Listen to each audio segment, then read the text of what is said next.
আপনারা আল্লাহর কোরআনটা মেনে নেন। মা গো, এই তো মা ফাতেমা রাদিয়াল্লাহু তাআলা আনহা দুনিয়া থেকে যখন চলে যাবে, রে বন্ধু, আল্লাহর নবীর বেটি ফাতেমা ঘরের ভিতর বসিয়া আল্লাহর নবীর বেটি ফাতেমা ডুকরে ডুকরে কান্দে। হযরত আলী রাদিয়াল্লাহু তাআলা আনহু ফাতেমার কাছে এসে ডাক দিয়ে কই, ফাতেমা তুমি কেন এমন করে ডুকরে ডুকরে কান্দো? ফাতেমা ডাক দিয়ে কই, স্বামী গো, আমার মনে হয় আমি দুনিয়াতে আর বেশিক্ষণ থাকবো না।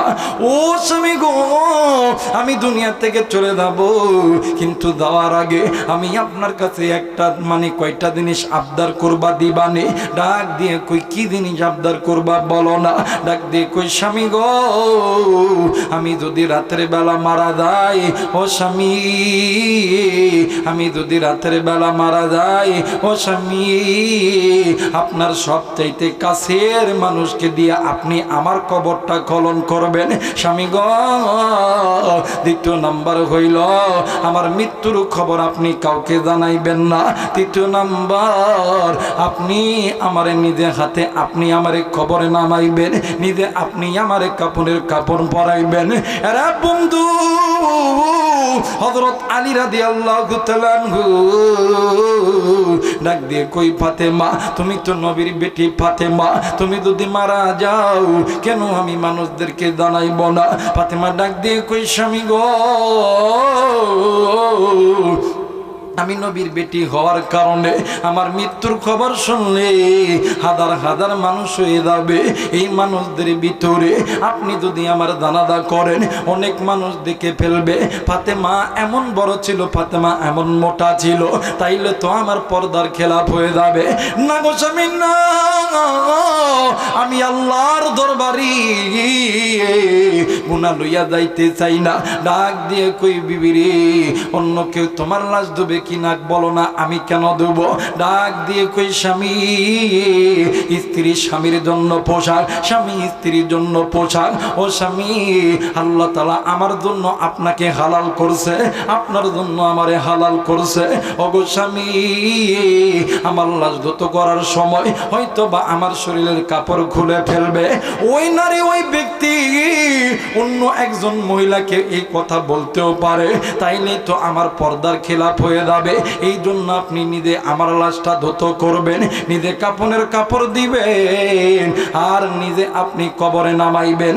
আমার বেরা, আমার বন্ধুগণ, আমার বাবা জিরা রে, মা গো, উম্মুল মুমিনিন, আমার বাইরা হযরতে ফাতেমা রাদিয়াল্লাহু তাআলা আনহা দুনিয়া থেকে চলে গেছে।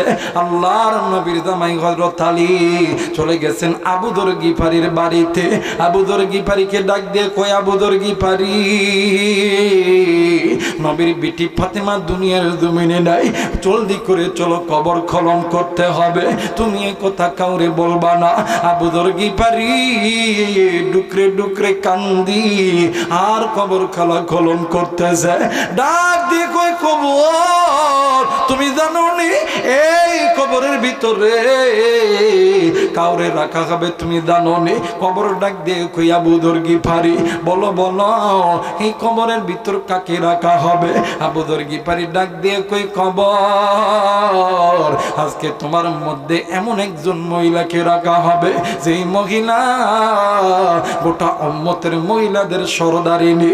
এইবারে ডাক দিয়ে কই, কবর তুমি জানো নি? আর একটা সুসংবাদ, আজকে তোমার ভিতরে কাকে রাখা হবে? কবর ডাক দিয়ে কই, কারি? ডাক দিয়ে কই, এমন একজন মা যে মায়ের দুইটা সন্তান জান্নাতি যুবকদের সর্দার। আরে বন্ধু, আবু যর গিফারি ডাক দিয়ে কই, কবর রে তুমি জানো আজকে তোমার ভিতরে এমন একজন নারীকে রাখা হবে যে নারী স্বামীও জান্নাতি, যেই নারীও জান্নাতি।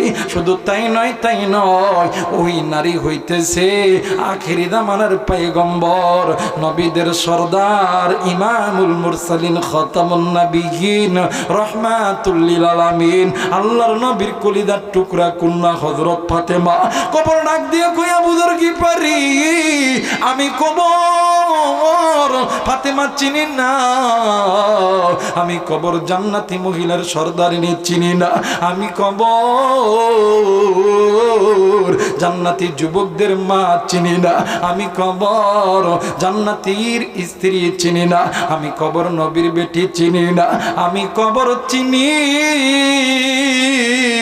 একমাত্র আমল। এই কবরে যার আমল ভালো তার জন্য আমি কবর ভালো, এই কবরে যার আমল ভালো নয় তার জন্য এই কবর ভালো নয়।